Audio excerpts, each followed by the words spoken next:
Hi, Adam. Such a pleasure having you here. Thank you so much. Gaurav, it's to say it's wonderful to be here is an understatement. It's an absolute pleasure to have you on this podcast. And I've been so looking forward to have you in this conversation. As have I.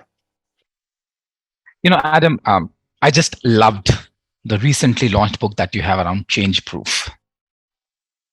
And I've heard so much about you. And while I was doing all the research, I said I would ask about this, I would ask about that, I would ask about this, I would ask about that. Let's try and pull everything together. But let's begin from your childhood. If you can share an episode from your life that brings a smile on your face today as well. I'm gonna put it in terms that are really relevant for me today, as not only as a father, but as now as a grandfather. Mm-hmm. My wife and I are really blessed to have a 7-month-old grandson. Wow. So I'm gonna go back to and one of the things that I love that we participate in is his bedtime, the ritual around his going to sleep at night. And so one of the things that I remember from my childhood that brings a smile to my face was the times when I was going to bed.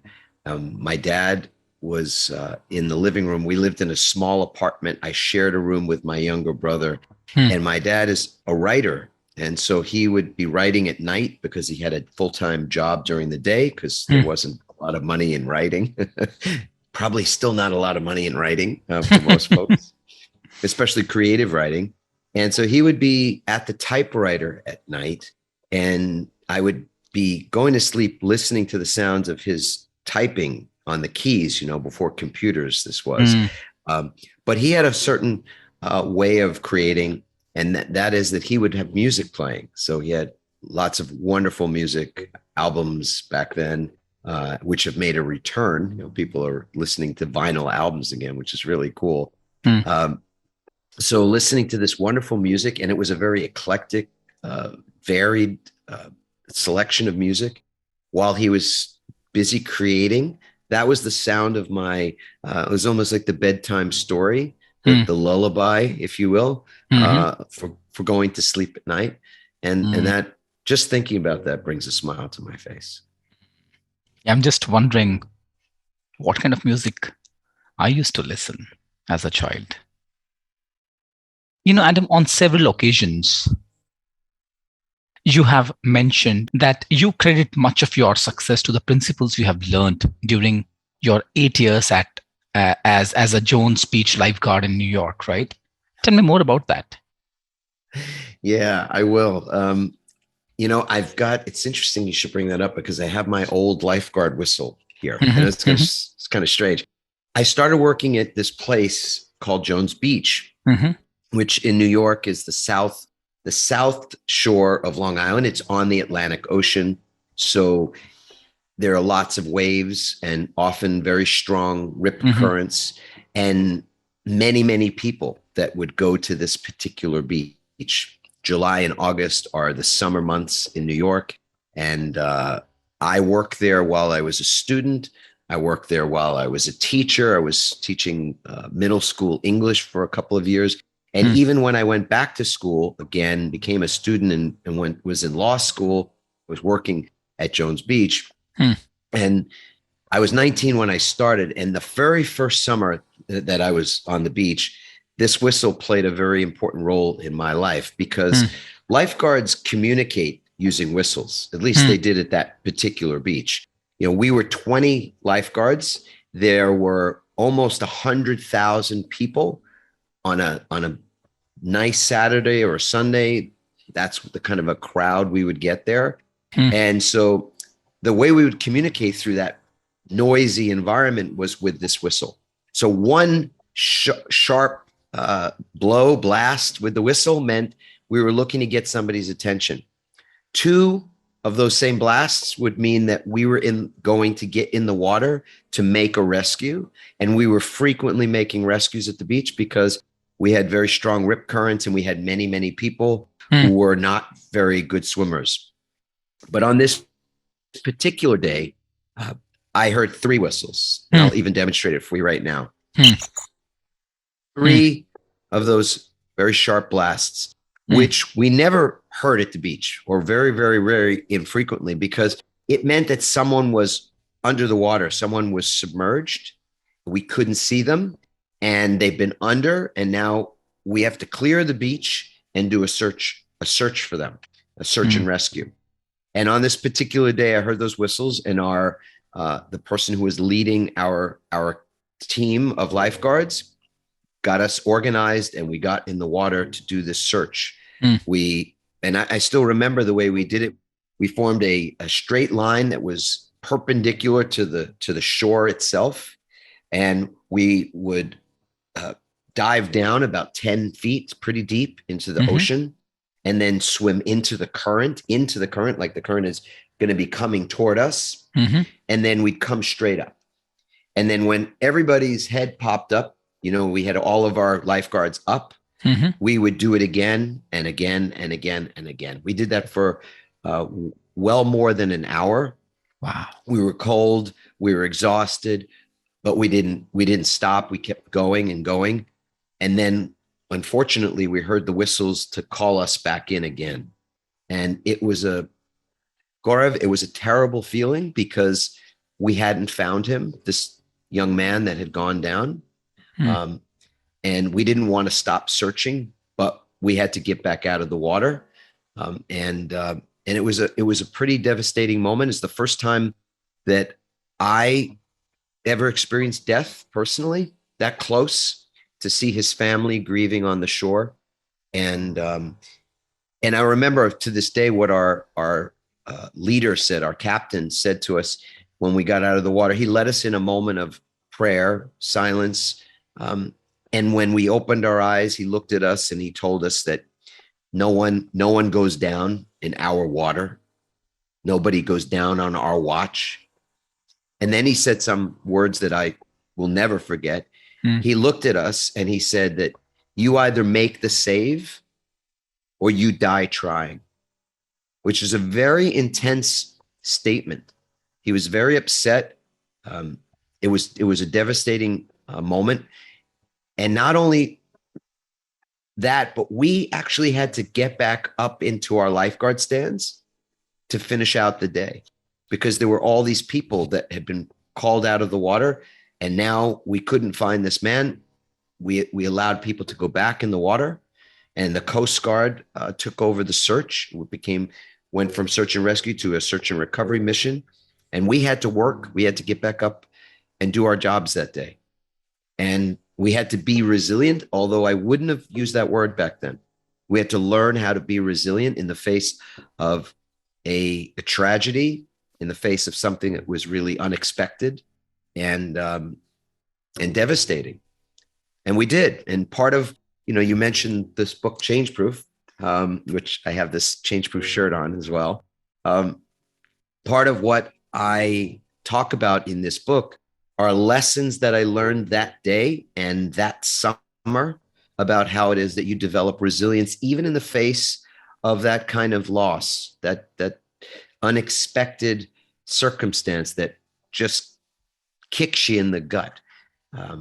So that was the catalyst. And we could talk about many of the things that I did learn, but that was the pivotal moment, if you will.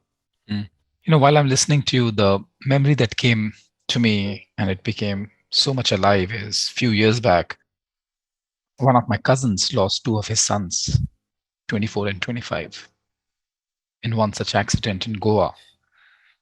And when we got the news, as I'm sharing right now, I'm getting shivers. Because in that moment, we didn't know what to say, what to do, how to respond. In that moment, we didn't know how to share this with others and what to say to that cousin of mine, because those two sons of his, one was 24 and 25, they got their first salaries. They went to Goa to enjoy. And what we got was the news that both of them drowned. First, the first one, and then the second one went inside to save his elder brother. And what we got was two dead bodies. For me, what came so much alive at that moment was that how uncertain life is, and we believe that we have got choices to make. And that one episode shifted everything for me, that we don't have choices. We don't have choices in our life. We only have choices to respond to what is happening. Adam, what happened in that moment? What shifted for you as an individual? And I'm not talking about as a leadership consultant, as an author, as a lifeguard that you were and you are, as an individual. What shifted for you? That's, I look back on that now, and it gave me a different view of how life works. To that point, I think I was living in a bit of a dream, this dream that maybe I was seeing through TV, through movies. That was a very rosy, positive picture, and it was a pleasant dream. Mm. That day, that moment, I saw a nightmare. I saw a nightmare for other people, and that was a shock. And I wasn't able to process it in that moment. I don't think many of the people that I work with, we were mostly young lifeguards, but we had older people there too. In the leadership, the captain and lieutenant and bosuns, these are names of people, positions in a lifeguard crew. They were older, men in their 40s and 50s. And for them, the dream that I was under was one that probably had not existed for them since some much earlier time in their lives. But for me, and for a lot of the people who were about my age, this was there was a shock. Mm. It was a shock to the system. So we absolutely had to adjust, and we did, with the help of the people around us. I don't remember there being any discussion about how we were feeling. And I look back on it now, and we're living in different times. I feel like our children, my children, and even the grandchild now are living in much more conscious times. Mm. We have great problems, and we're living in, and seemingly greater problems every day. Mm. Seemingly greater uncertainty is with us, but yet I have a hopeful heart, as my wife would say, and part of that hopefulness and hopeful heart is that my my my inner my instincts, my inner knowing says that we are a more conscious society, more conscious world. So people talk about their feelings today. When I was 19 years old, that wasn't a thing. The people I worked with on that beach, the older men were either firefighters because they had time to be able to do that. They had flexible schedules. They were teachers who had the summers off. We had a few lawyers, as I recall. It's just funny enough that I became a lawyer shortly after that. And then there were students about my age who had the summer that they could do that work. So, yeah, there was no discussion of how we were feeling, So this and is, no way to sort of work with the energy or move the emotion. this is so interesting because a journey that started as a lifeguard to becoming a lawyer, then becoming an author and a consultant who would go and teach about business, performance, money, entrepreneurship. And then also, on several occasions, you have spoken about that the most important, impactful thing is self love. I mean, how do these things fit together for you? Are you asking me to summarize my whole life? And I we're just mean, getting started. Gaurav, it's a really interesting question. I mean, look, I don't I don't believe in that things should stay the same. I've written a book called Change Proof, in part because the one constant that I've seen close up in my own life has been change. But it's also the great constant in the world, in the universe. Mm-hmm. Nothing stays the same. It's things that are evolve because they change. Mm. And things that stay the same, things that stagnate, are often in a state of entropy, or uh, are dead.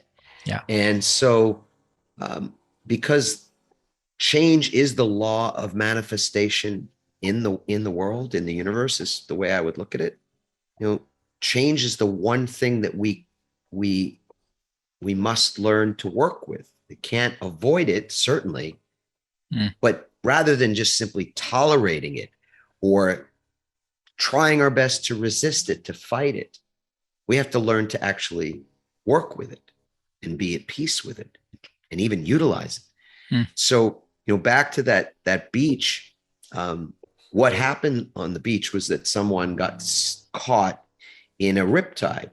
And Mm. for people, maybe not know what a riptide is, it's a current that is pulling from the shore, from the beach, outward Mm. into the deeper water. And we had a lot of those rip currents on the beach that I worked at, and they would change. They would be there one moment, and then in the next they'd be gone. Mm. And just like in Mother Nature, the tides were changing, the currents were changing, the wind was changing, everything was constantly changing. Mm. So as a lifeguard, you had to be very alert to the fact that the changes were happening, and you had to anticipate and be ahead of them at times. And often what we would see is a person that was caught in one of these rip currents would immediately start to swim to get to shore. They would swim against the current. Mm. They would resist the current. They would fight the current. And then what would happen is, for most people, they would become exhausted trying to do that because they couldn't do it successfully. Yeah. It was too much to fight the current of that rip current. Mm. And so at a certain point, when they got exhausted, you could see it come over them, that there was tremendous fear in that moment. Mm. They would look up, and you could literally see it from the lifeguard tower, that there was fear in their face now. And that's when we had to get in the water and get to them. And usually we were getting to them before that happened, because we knew that that's what was going to happen. So it became a great metaphor for me in writing this book and thinking about my life and the changes that I've undergone, that it is again, it is futile to resist and fight change. We have to learn to relate to it differently. And in answering your question, I have been very adept at relating to change in my life.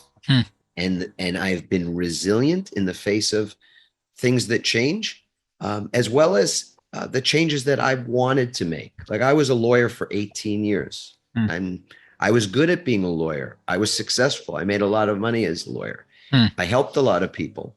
And I also could feel, many years into my practice, that it was destroying, that it was causing me personal harm. That I could feel that, and I wouldn't have used these words back then, but that somehow my soul was being damaged in the process. So you could be a great lawyer and you could do amazing work. And I am still a lawyer. I don't practice any longer.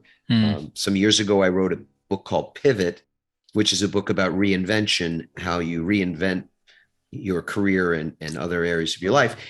And it tracked the 2.5 year period where I was making this conscious decision to change my career path. The kind of changes that we're talking about today so far aren't the ones that you plan. Like, nobody planned for this pandemic, right, Gaurav? Yeah. People didn't plan to have 2 years of isolation and disconnection and uncertainty. Nobody planned for that. It just happened. Just like on the beach, we didn't plan for that event, and yet it happened.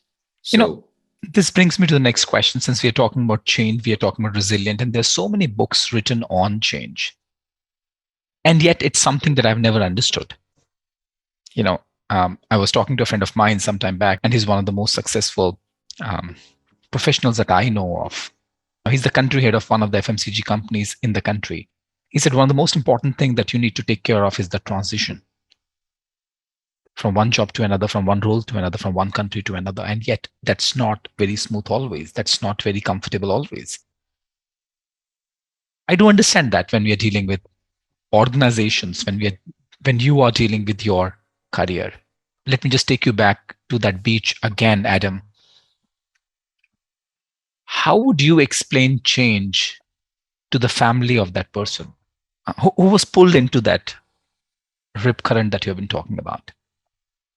Yeah, I sense where you're going with the question, and let's go there together. I mean, my first statement would be, you don't teach a family that's lost a child about change.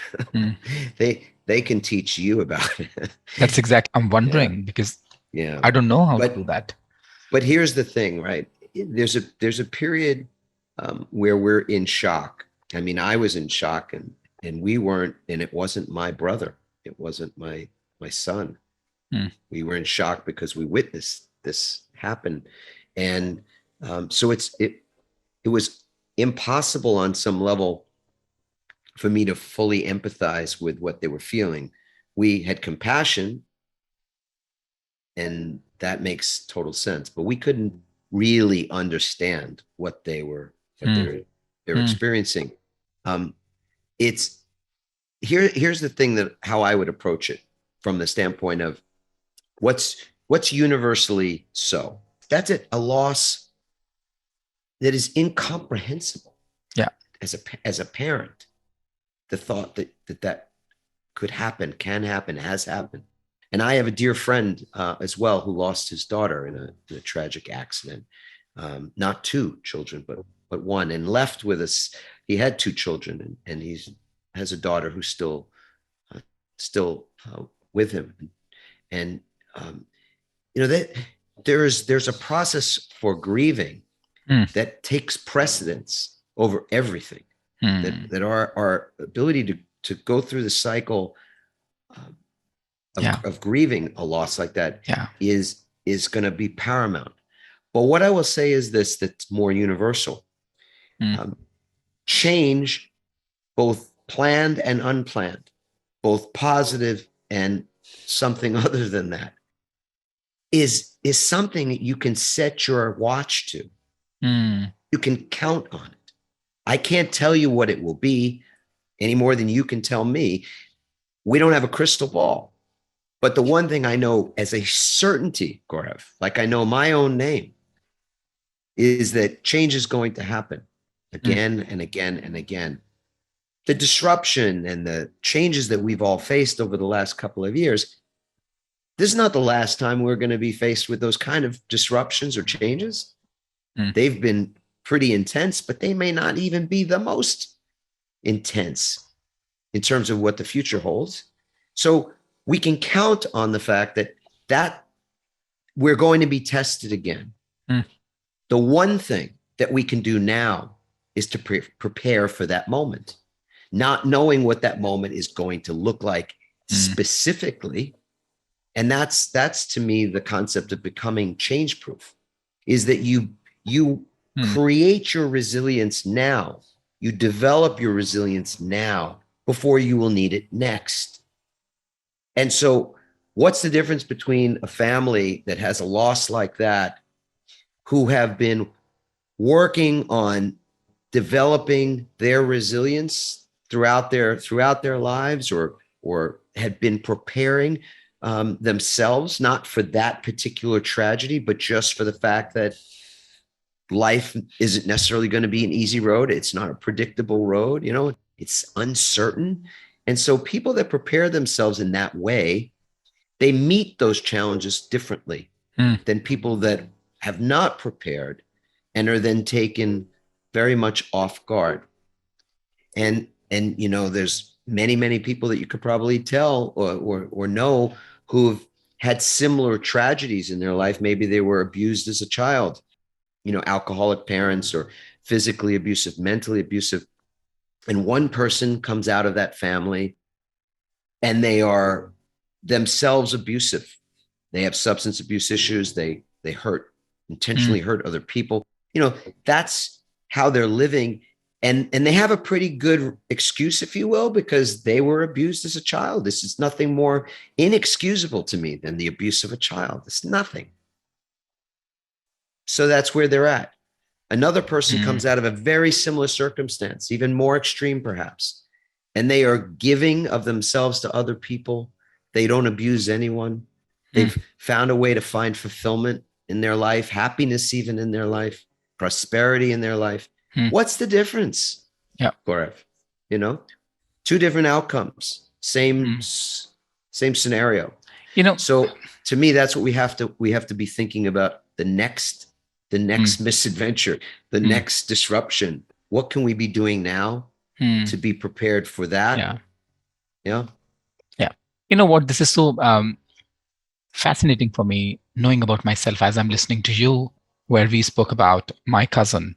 A few days back, there was a news that says that Satya Nadella has lost his 26-year-old son. I've been reading a new book called Consciousness and the Absolute. It says we go through the grief and the sorrow of losing someone because we identify ourselves with the body and the mind without realizing that we are beyond than that. As much as I understand at the cognitive level, and yet a part of me has not been able to be at peace with this entire process. And how every time when I share about my cousin and I actually experience so much of emotions, probably I'm not that mature enough. Probably I'm yet to go through my own share of experiences to grasp what it means to get ready for the change at that level. You know, you said something so beautiful in that book, and as I'm just listening to you right now, is that is making sense. I think that's the direction I would love to take in my life, where you spoke about just explore, take a pause, and take a pause with your body, ask with your mind and your heart, and bring a shift where you spoke about change with your spirit. And before that, what is really important is to explore what's your relationship with change. And when you talk about what's your relationship with change, Adam, what does that mean? How can I explore my relationship with change? On one hand, it's the change of losing somebody in your life. It could be a change of where recently one of my nephews has moved to Canada for his higher studies. On the other hand, the shift that's happening in the organization, right? So there are different changes that's happening every moment. So what does that mean when you say explore your relationship with change?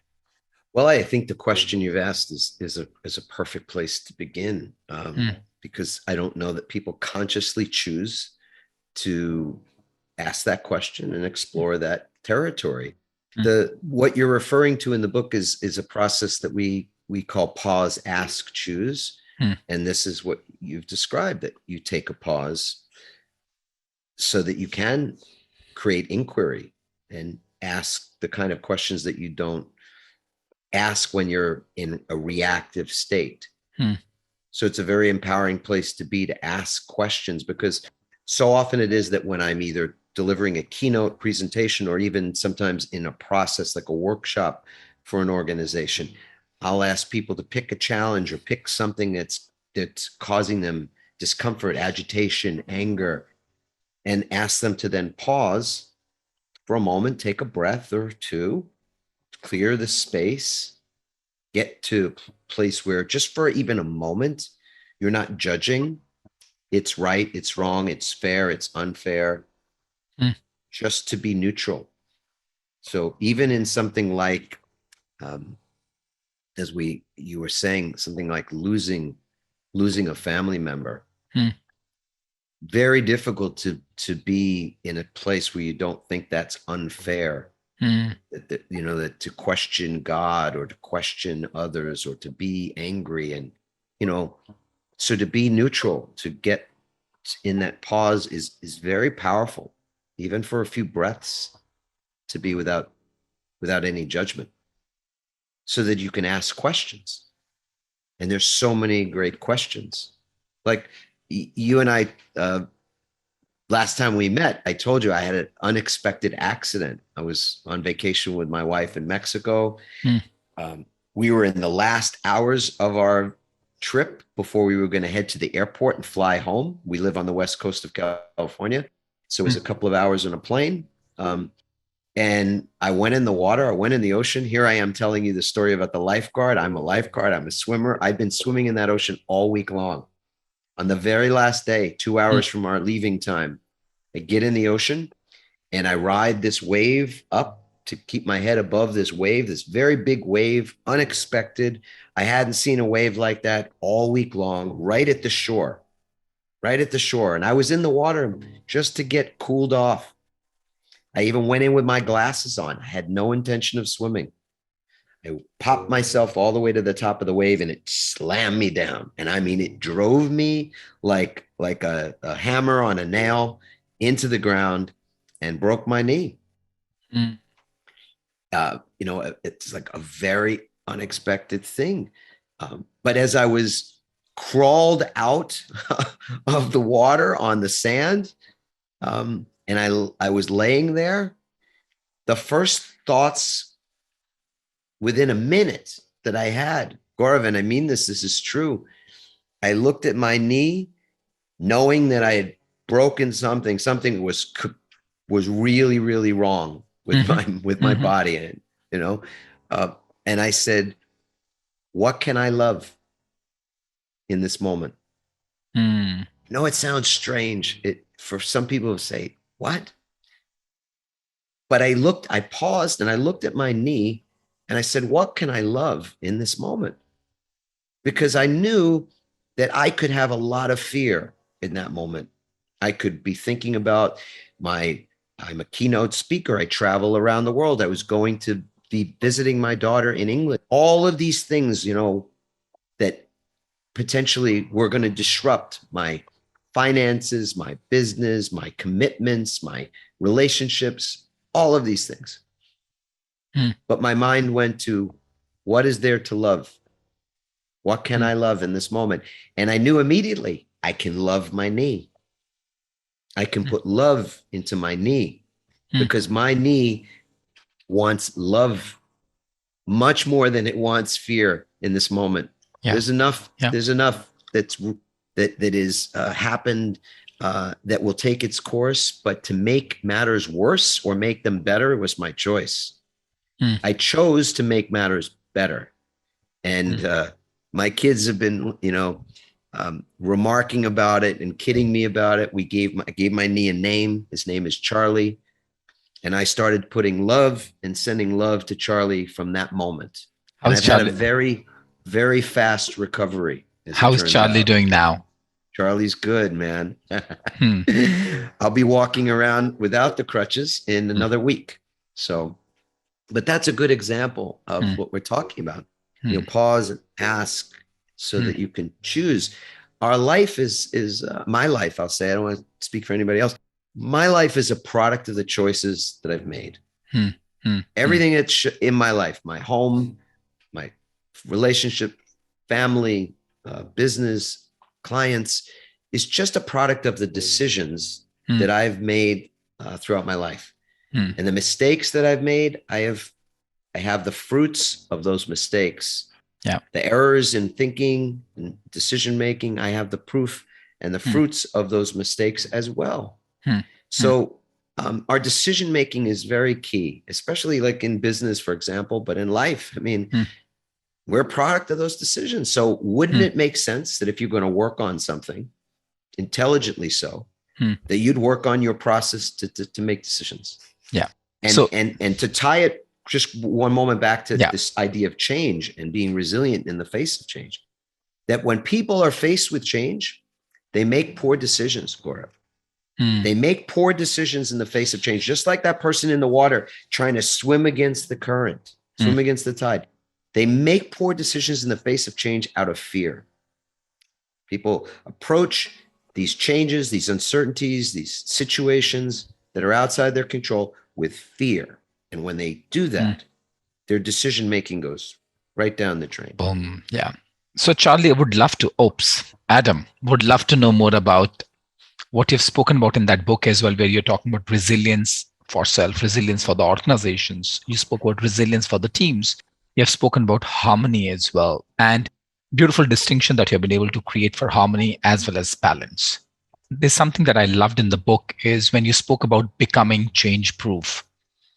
As you were mentioning about for lifeguards, looking at somebody where the person would have fear on his face, you would get to know that. And you will not wait for that moment. Rather, you will jump, you will dive in and make the necessary action so that you could pull that person out. Now, similarly, becoming change proof is extremely important.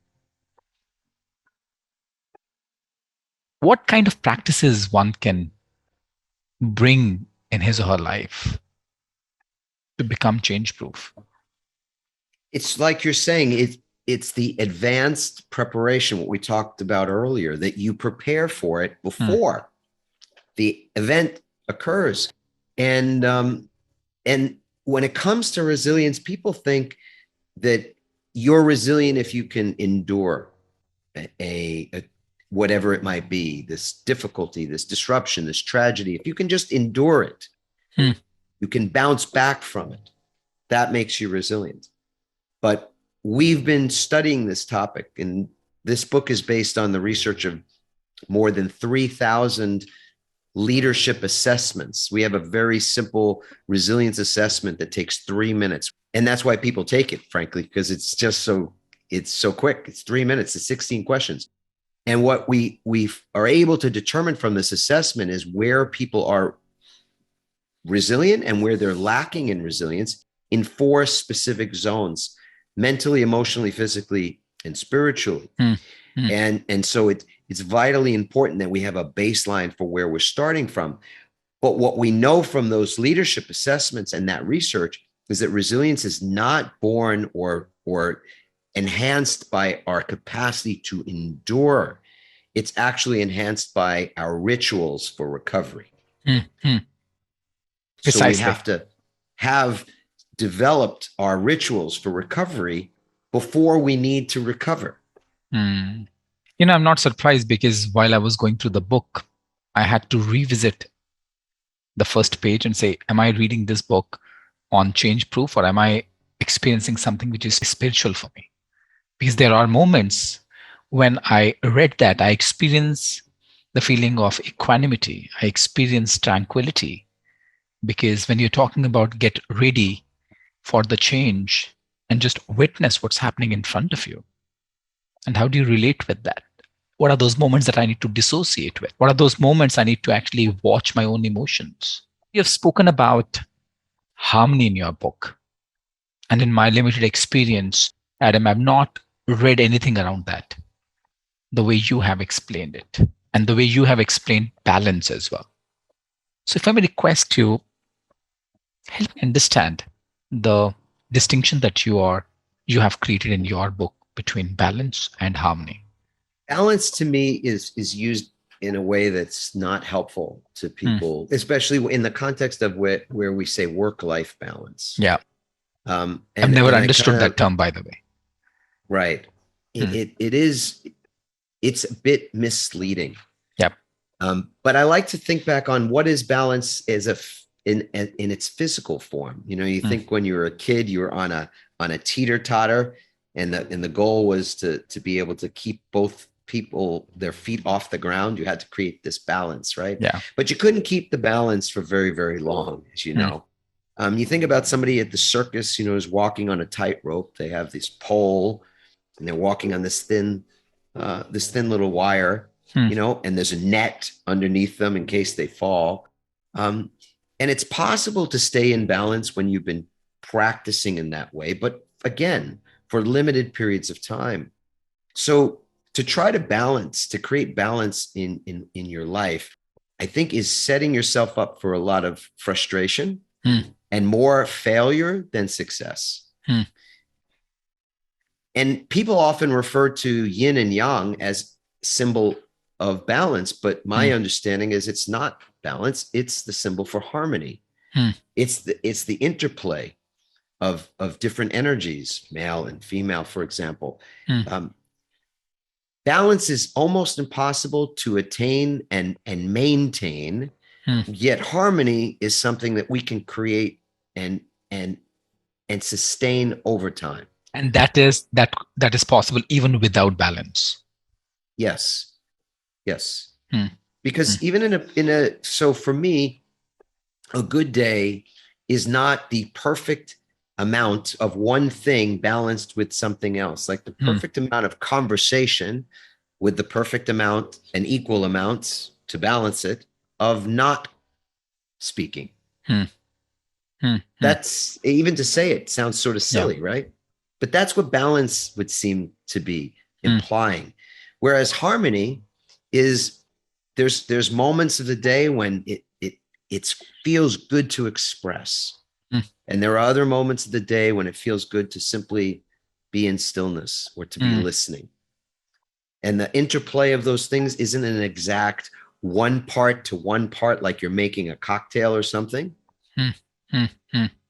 And the finding that harmony is a wonderful experiment. It's something that you can attain and can sustain when you're conscious of it.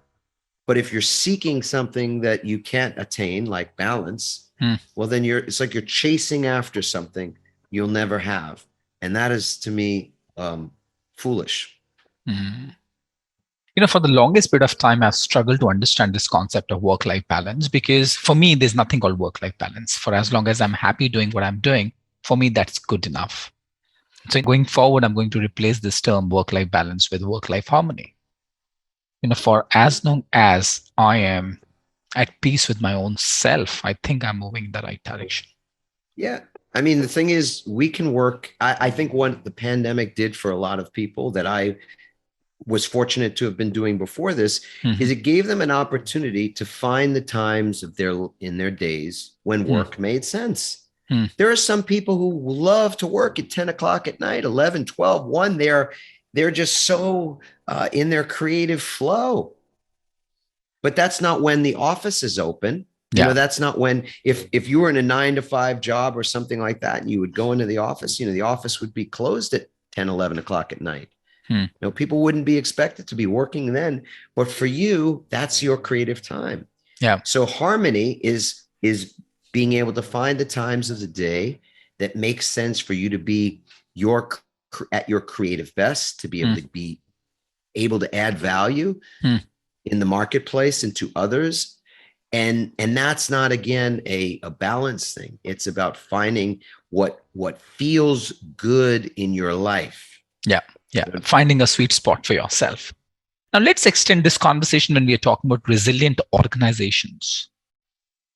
What do you think? What are the possible challenges a leader goes through to create resilient organization, to create resilient team around him or her?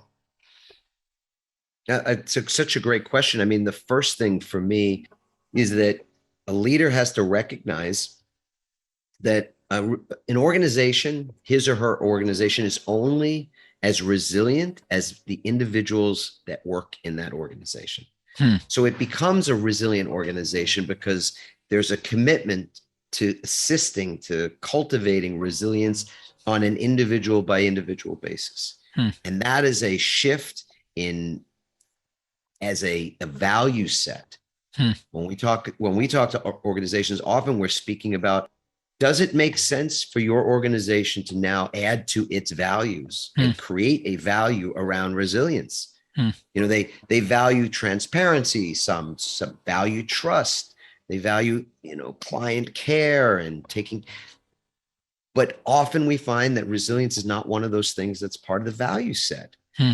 And so it's kind of revelatory in that respect. And they, it's a good opportunity. It's a great conversation initially Hmm. to see the light bulb moment for a leader that goes, oh, okay, so this is something we can add.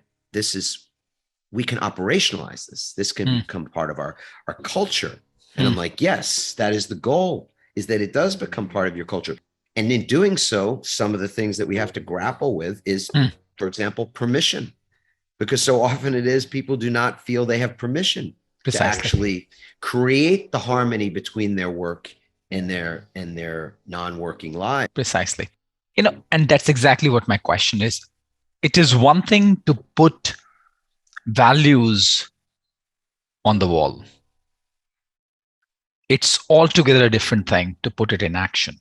Now, let me give you a scenario. So here's an organization which is trying to create a resilient organization. One of the values that the organization has is to create resilient organizations. So that means we need to have resilient people. Now, the moment the leader is trying to shift something in his or her life, the team around him or around her is not yet ready. Because what I'm listening is, when you would like to bring some change within yourself, it's not only about changing the skill set, changing the tool set, changing the mindset. It's actually changing the consciousness of an individual. What if the team members that you're working with, they're either not willing, not open, or don't know how to raise that consciousness? How to deal with that kind of situation? All right. Let's see. We'll encapsulate this really quickly. The first thing that you have to do is recognize that, as we said earlier, people are almost predisposed to resisting change in some way, shape, or form. Because if you say change means, I will sometimes ask people to fill in the blanks on something. Discomfort. Exactly. Yeah. What else? Change means letting go, uncertainty. And I've heard hard work. More work, right? Yeah. Exhaustion. Ripping off my old skin. Yeah. Yeah. Fear. And so when anxiety, people, stress, and on and on. Yep. When that's the way we define what change means, it's so easy to see why people resist it. So you have to immediately start with I like to call it the first domino. And that first domino is the way people see change. So one of the things that I initially say is we get a shift from how people see change as being something drastic, something big, something threatening, something scary, to something that's small, tiny, infinitesimally small, something that could not intimidate anybody, something that anybody can wrap their brain around, wrap their arms around, something that is easy, not difficult. And that is a shift in how we perceive how you manage change. So on the change management side, we're talking about little small steps, tiny steps. But we all understand, just like with a bank account, there's a chapter in this book, Change Proof, about the resilience bank account. Yeah. So there's this magic that people know of, or as Einstein called it, a miracle. It's called the compounding effect. So things over time, when you make small changes over time, you ultimately get this exponential hockey stick improvement over time. It takes time, but when you aggregate small changes, you produce transformation. The only thing that will get in the way of transforming an organization for the better is the status quo. And that's what people hang on to. That's what we have to break through. It's the first domino, is to break through this status quo. Wow. If we do that, and when we do that, we have these other options available. Then you can open people up to how it is that we do develop resilience, because resilience is done, again, one baby step at a time. It's not done with one big elephant bite. Yeah. It's so beautiful because, I often share with people, you're not resisting change. What you're avoiding is letting go of the image that you have attached to yourself. And when you're talking about status quo, that's exactly what we are talking about. And that's the biggest fear. So every moment, either you can live your life from a space of fear, or you can live from a space of what is possible. Yes. I mean, we know, and attachment is its own conversation, right? Because attachment brings a great deal of suffering. Yeah. And the whole of life is a process of letting go. Ultimately, we let go of everything. We have to. So wouldn't it make sense to start working on mastering the art of letting go long before the day comes where you let go of it all? I have some understanding of letting go, Adam. But as they say, when the master is in front of you, just learn as much as you can from the master. So here I am. How do you create a distinction between letting go and giving up? Because the end result is the same, and yet these two have got very different essence to it, different energies attached to that. What are your views? Well, it is an energy. There's a difference between the energy of resignation and submission and quitting, giving up, and surrendering. Letting go. Yeah. Surrender is a very different energy than Beautiful those things. Energy. Yeah. Yes. And so, yeah, it's an exploration we have to make individually. But when we pause and ask, then we have different choices. We have the opportunity to choose. But if we don't pause to ask, we run through it. It's like we run through the stop sign. We run through the opportunity to gain that awareness and that consciousness before we decide. We're too quick. We go too fast. I know for me, I grew up in New York. I was a lawyer in New York for a lot of years. When I go too fast, the first thing that falls by the wayside is my compassion. And we're in a hurry. Or I don't want to say we. I've lived parts of my life in a great hurry. So you lose a lot. Yeah. And when you were choosing hurry and letting go of the compassion, what were you moving towards? Always toward money. I mean, the hurry was toward getting things done for achievement, for money, for whatever comes with that. But the hurry also brings a lot of worry. And worry is another thing that we could talk about for hours on end. But worry in the resilience world, for me, worry is depleting. And when we are depleted, we make poor decisions. When we are depleted, we are more likely to make mistakes. So things that deplete us are not things that, it would be like nurture us. You have some kerosene in your house, or you have chemicals under your sink to wash your dishes with. Would you drink them? Would you consciously choose to put them in water and take a sip? No. So that there are things that would hurt you that you choose not to do. Worry is a thing that you choose to do that you also know, or maybe people don't exactly know. You have to perhaps find this out, but it hurts you. It depletes your energy. It depletes your capacity. It shortens the point at which you can perform at a certain level is impacted negatively by anything that depletes you. So why be depleted? And you say, oh, well, Adam, what are you talking about? We all get tired, don't we? Yeah. Like, yeah, of course we do. We all get tired, which is why we sleep, which is why we rest. So, in this book, Change Proof, like I said, we start with this baseline of how resilient are we? And then what is it that we do to build ourselves up so we are less depleted mentally, emotionally, physically, spiritually? People, and again, that assessment is wonderful because it gives an awareness of where it is currently that we're falling off. So I'll say this, over more than 3,000 leaders from companies, Fortune 50 to startups have taken it. And the aggregate score of all those assessments is a 64 or a 64.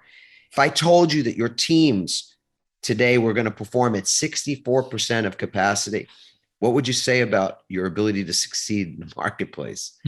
It's, on the one hand, it's a sad situation. On the other hand, it's like, so you're telling me that we're doing as well as we're doing and we're only playing at 64% of capacity? Yeah. The opportunity is phenomenal in terms of what we could do to create so many things just by moving the needle from 64 to 74. Yeah. 80. Yeah.